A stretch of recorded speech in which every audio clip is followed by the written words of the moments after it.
Hey everybody, what is going on? I hope you guys are all doing well, and welcome to another tutorial video. In this video, I'm going to be showing you guys how you can add somebody onto your Amazon Prime Video account. So let's get right into it. Now, adding somebody to your account is as easy as making a new profile for them. As far as I'm aware, you can have up to 6 profiles on Amazon Prime Video, including your main one, which is used to create the account or the proprietor's account or profile, and you can create new profiles very easily.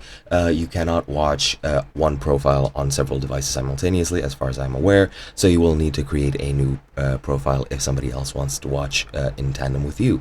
Now, what you want to do is go hover over your profile icon, then go into either add new or manage profiles. I'll go into manage profiles. From here, as you can see, you can click add new, and here you'll need to enter the name, let's say just tutorial, and then you'll be prompted to enter a picture if you want to. You don't need to, and if it's a kid's profile or not, this will limit for ages 12 and under. And then once you've done that, you can just click save changes, and as you can see, that profile has been created. You just click on that, and then that profile is free to use, and somebody who logs in using your account can go into that profile to watch a separate thing, show, film, whatever it is, while you're watching yourself. And that's pretty much it. Hope you guys enjoyed, and I'll be seeing you in another video.